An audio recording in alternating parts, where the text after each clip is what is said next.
Welcome to this very special edition of the KJ Masterclass Live, the show which ensures that you profit from your time spent here with experts, either through their industry insights, information, or simply learning from them. And today we have with us Rose Leopold. She is an authenticity, TCT, and intimacy coach, helps men reconnect with their emotions, express themselves fully, and build deeper, more meaningful relationships. He has a background in psychology, somatic healing, and holistic health. And we'll learn from her why so many men struggle to express emotions and how reclaiming softness, self trust, and embodiment can radically transform their relationships. Welcome to the show, Rose. Thank you, Ajay. Happy to be here. You are welcome. Welcome to the show. Welcome to India in this online form. And I'm sure not just in India, but a lot of people across the globe will benefit from what we are going to talk right now. We'll talk in this backdrop. We'll learn about how men can heal, feel, and love deeper, which we'll talk about that. But first, let's learn a bit more about you, your background, your journey, your story, so that people know who they are listening to. Sure. So I'll start by just diving into my dark night of the soul, which, like many of us, is what kind of spurred a self-actualization or a self-awareness journey. So when I was shortly after I turned 15, I started experiencing very debilitating anxiety and then depression. And the next 8 years of my life was really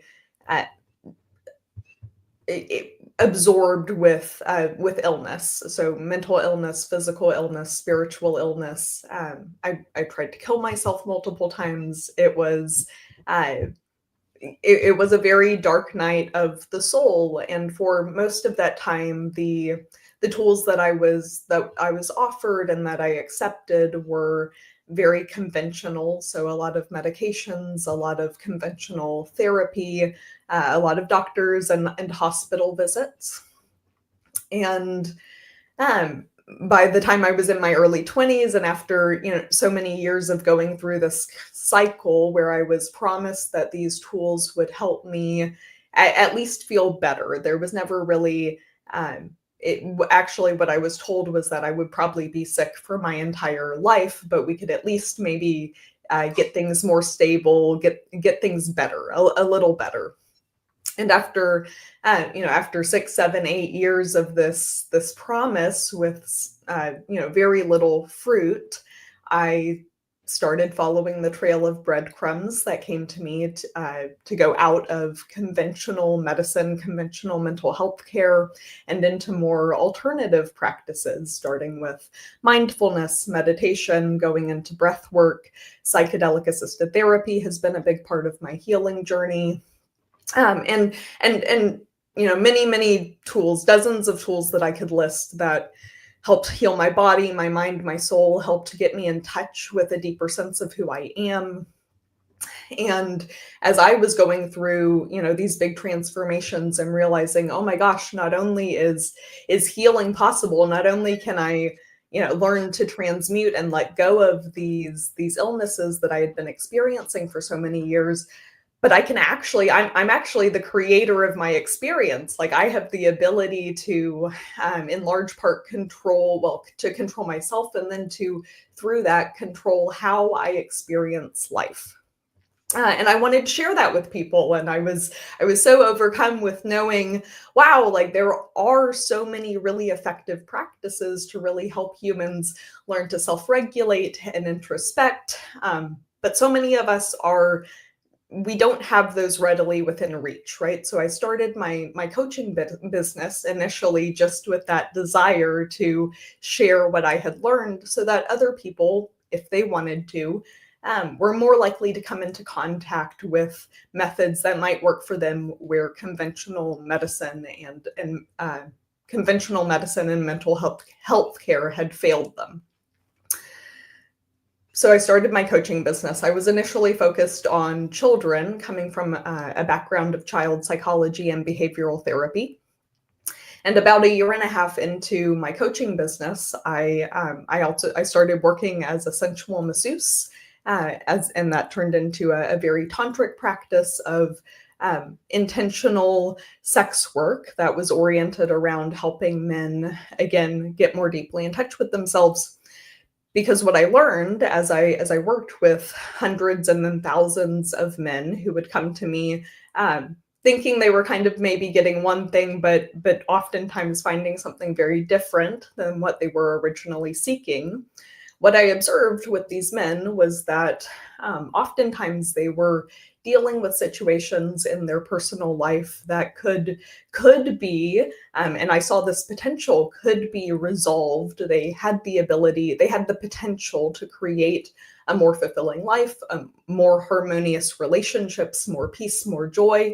But they were often missing the tools needed to do that, right? The self-reflection practices, the ability to slow down, the ability to process and honor their feelings. And so through this very unplanned and just synchronistic path, I ended up combining the practices over time. So now so I left sex work, but continued to cultivate a coaching practice, authenticity and intimacy coaching, now geared towards men, to help men build those skills and resource themselves in a way that they can create a fulfilling life, fulfilling relationships, and the kind of self-awareness that allows them to honor and trust their feelings, which is something that I think most humans struggle with. It's certainly not isolated to men. And men maybe have a particular or tend to have a particular story in that their emotions are often judged differently than women's emotions typically are in childhood. Yeah, so that's my background, and yeah, now I'm working on a doctorate in holistic health. I have a practice, see clients weekly. Yeah. Absolutely, Rose. So I want to understand when coming back to the problem of men in today's time, what is it that men are struggling with? What is it that the society expects of them? What is it that they expect from themselves? What is your understanding about this in whatever ways you have, come to know men? Well, so of course there are so many nuances. Each person has their own story. So as much as I can try to split that nuance apart here, right? For anyone who's hearing me, for everyone who's hearing me, I realize there are details to your story that will be different than what I paint here. And to answer your question, Ajay, there are, I think, two general tracks, I suppose, that I see that men fall into, namely centering around that role of being the provider for their family, for their partner, for their children. This is a role that over time has been dedicated to men, and that has started to shift, right, in recent years. And now we find, still though, there's this fallout of that projection onto men, that is where they find their value, right? Your value equals how well you provide. And so oftentimes the men I see will fall into kind of two categories. One being men will come to me who have done an amazing job providing, and have lost themselves in that process. Okay, so they've self-sacrificed away their deeper sense of internal purpose, their individual self path, in order to feel of value to society, to their partner, to their children. And then I also often work with men who didn't pick up that role well, right? Like they didn't end up being good providers for whatever reason, right? Maybe that weight was just too much. Maybe they were in touch with a deeper sense a long time ago of like, that's not really what I want to do. And yet they've struggled to find a place and purpose in a society that says, you're not really of value unless you are providing, and creating in a very masculine way. And similar, again, this applies to women too. When we self-sacrifice, that doesn't create a fulfilling life, right? A lot of us have these negative connotations around the idea of selfishness. And so oftentimes a lot of the work that I'm doing with men is helping them unlearn that and learn that they are worthy of care and love just as they are. They're valuable just as they are, and helping them learn to tune into more subtle senses, right? Their more feminine senses, their emotions, their intuition, their somatic language, what's going on in their body, so that they could start creating a dialogue with that deeper part of themselves that they've pushed away, oftentimes for decades. Absolutely, absolutely, Rose. So a lot of time, let's first touch on this topic of, you talk about reclaiming softness. What is it softness about men? Means why what, men, some people ask them to be masculine, some people will ask them to be soft. Mhm. Men are men, they will be like themselves, they will express their softness and wherever they can with family, friends and all. Everywhere they cannot be that way, and they will be the way they are, means just like anyone else. But when we talk about reclaiming softness, what is this whole concept about? What is it that the world wants? And a man knows about his soft side, but he knows he wants to show it where he wants to, not everywhere. Sure, sure, and certainly for everyone, um, there's a time to be soft, right? And there is a time to be less soft, right? Especially when we're out in the world, in unpredictable situations, as opposed to when we're in safe spaces with safe people. That it's more, it is literally safer. There's less consequences to fall apart and open up. And I think what we're touching on here is a really important dialectic, meaning like a paradox, two things that seem to be opposing each other but can be true at the same time. It is possible for all of us to be both soft and strong. Um, Unfortunately, there's this connotation that has been worked into the word soft, and the word vulnerable. I think we could use those interchangeably here, that equals weak, right? Soft equals weak, vulnerable equals weak. And when we have that connotation in our minds, even, well, especially unconsciously, it's very difficult to allow ourselves to relax and open, to be soft and vulnerable, because it can, if we're attached to that idea of being strong, because it seems to cancel itself out. And as I tell my clients and people in my life often, it actually requires a lot of strength and courage to be vulnerable, to step into that unknown, to take a risk, to open up, um, to be to be vulnerable and open in a situation where you don't necessarily know what the outcome will be.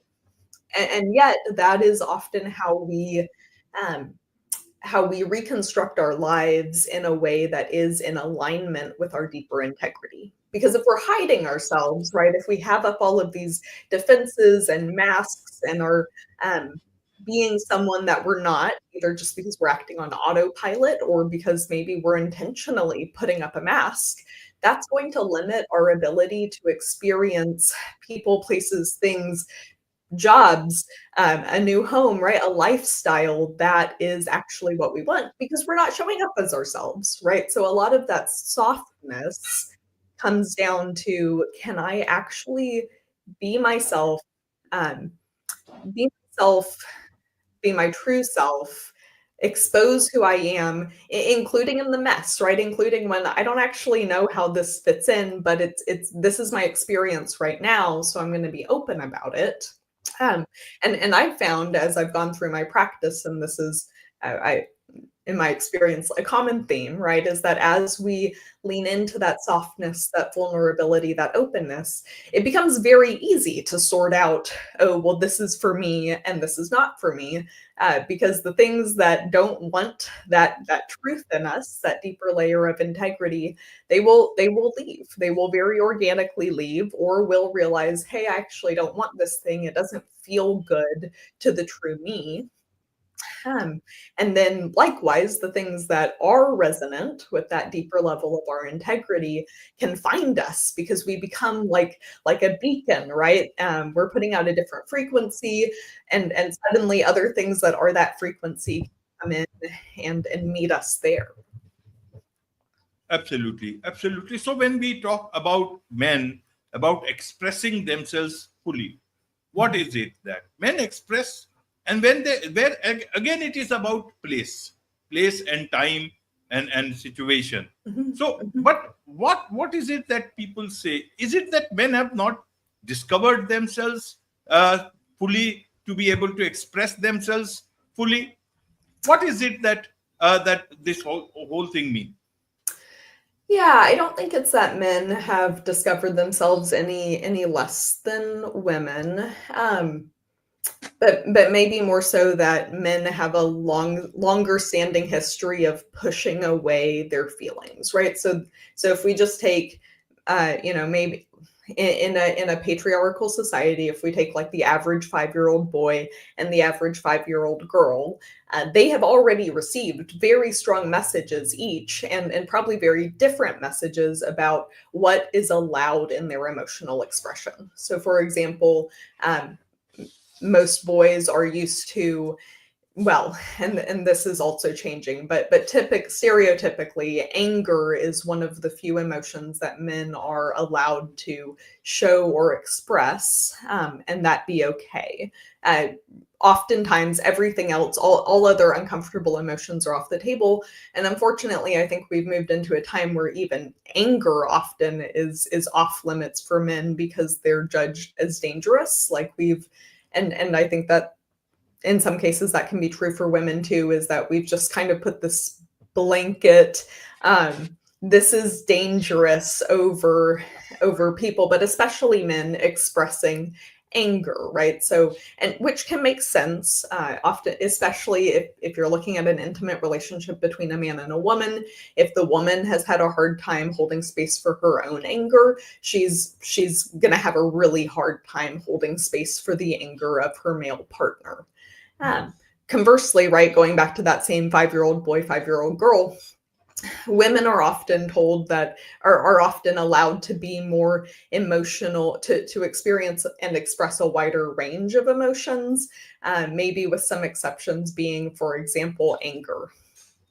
Um, so looking at then the trajectory of that 5-year-old boy as he grows up, he has often not learned to be in touch with or integrate his emotional experience into his life. Um, and we might even say that men or boys start, I don't want to say at a disadvantage because there's a trade-off here, right?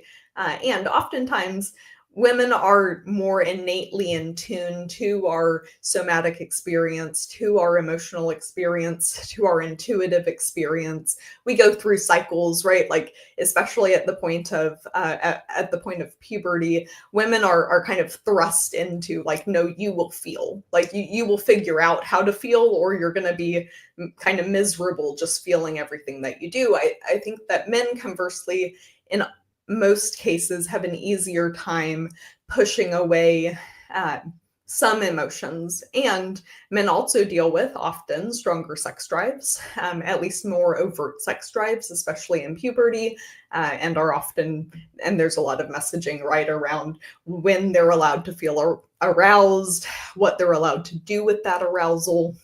And so then again, fast forward to a 40, 50, 60-year-old man who hasn't heard, maybe ever heard like, hey, it's okay for you to feel your feelings and to listen to your feelings. Um, they've all been shoved into the unconscious mind, right? They've all all been pushed away, because of an inability to process and accept that really all emotions are one of the most valuable data sets that we have as humans. But if we don't know how to interpret and process them, then they can feel very dangerous, especially when we're raised in an environment that is reactive to our emotions. Our parents, caregivers, community are telling us, right, your emotions are dangerous. And so Absolutely. then I think the question really becomes like, what do we do in the current is where can people, all people, and maybe especially men, how can we create spaces for this emotional processing? Create safe spaces where repressed emotions can come to the forefront and be processed and integrated. And so that's one of the core aspects of my practice is helping men get in touch with their emotions and allow them to process and integrate them, which has required that I do a lot of work to not be triggered and threatened by the emotionality of men. Absolutely. Absolutely, Rose. So, what is it that you do to help men in such situations? Where do you come in? Uh, is there a place that okay, this is the time you should come in, or when? What is the time when these clients of yours they come in? What is it that they expect? Yeah, most often I start working with men at the tail end of a marriage or as they're going into a divorce. Sometimes they've been divorced for some time, and this isn't every case. I also have clients who have never been married, and oftentimes clients come to me after they've ended a marriage because that's kind of the point where they start to realize, oh, there's stuff here that I don't know how to deal with, and I need help, right? They're experiencing enough pain. They often want to experience a more fulfilling relationship, whether that's a second marriage or otherwise. And they know that in order to do that, they're going to need to work through, they often don't know what it is, but they can feel that there's something blocking their ability to be intimate with another person, to be vulnerable, to be open and honest, right?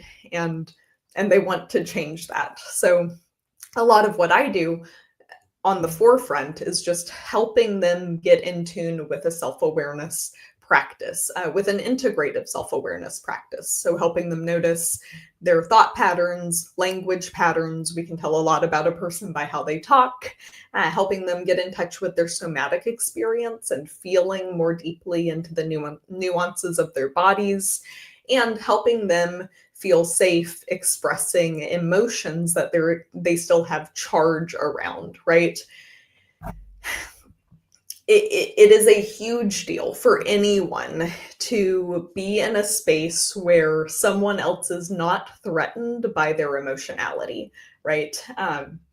Most of us are used to not showing any of our well, okay, so let's keep it to men. Most men are used to not expressing their anger, not expressing their sadness, not expressing their judgment, etc., not expressing fear. That's a big one, because of what other people might think, right? And so then having a place where a loving woman is like, no, I actually would like to see those parts of you. I'm not afraid of your darkness, right? Show those things to me.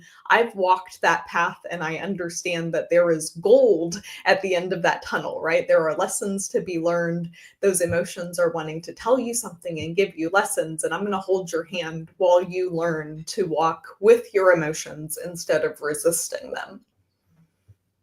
Absolutely, absolutely, Rose. So, what are the challenges you face in your work? What is it that that stops men from making the change that they need to make, to learn the things that they need to learn, but they know about but are fine. And you will have that challenge to help them in their quest for being themselves. How do you do that? What are the challenges? Let me understand it through this. Yeah, I the same essential challenge I think with anyone is that if we aren't either motivated because of past pain or a vision of the future, it's often okay to just settle for the mediocre present, right? So oftentimes um it's important that I help them paint a timeline of what's going on in their life, and help them create inspiration and hope around a new vision of the future, of what's possible. And we might do that through just breaking down limiting beliefs, pointing out like, hey, these other people have done it. The only thing standing in your way is your construct, right, of what's going on in your head.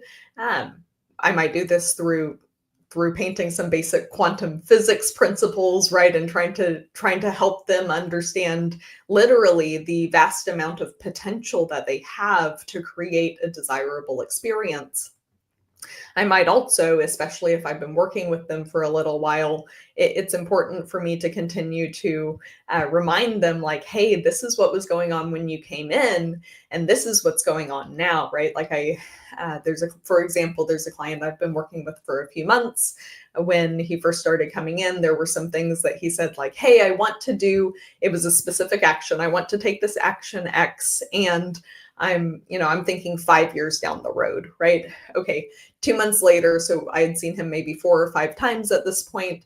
2 months later, he comes in and he's like, I'm going to do it. Like, I'm going to take that action like in the next couple of months, right? And that moment is really important for me to emphasize and to contrast with his experience when he comes in, so that he can get a sense for this new self that's evolving, right? Like there's this whole process, right? This process that we're talking about is shedding layers to get in touch with the more authentic self underneath. So if we can allow some contrast of realizing like, wow, that person in the past is like, I wouldn't have made these decisions in the past, so I must be a new person, right? And what is that? Well, I guess I found some more courage. I guess I found some more self-trust. I guess I love myself more now because I'm not willing to continue self-sabotaging. Is a great way to help cultivate more motivation and inspiration to continue going forward. And I mean, if someone's not ready, if someone's not receptive and doesn't want help, that's totally okay. And I don't consider it my place to kind of push them into that, right? Like I just trust that everyone is moving in divine timing. Absolutely, Rose.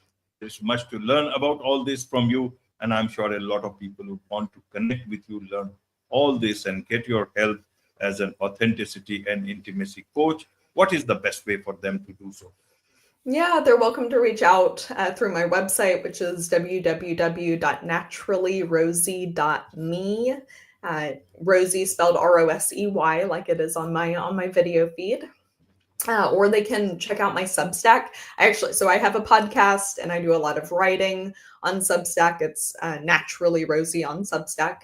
And I actually really love when prospective clients read through my material, maybe listen to me a little bit before approaching me about a consultation, because it helps ensure a good fit, right? If you read what I write, if you listen to what I say and you're like, oh yeah, like that's what I want, right? Like, even if you don't know exactly what it is, but you're like, that feels good, like that calls to me, then okay, good. That increases the chances that we're probably going to work well together. But yeah, people can reach out to me either through my website or through my Substack.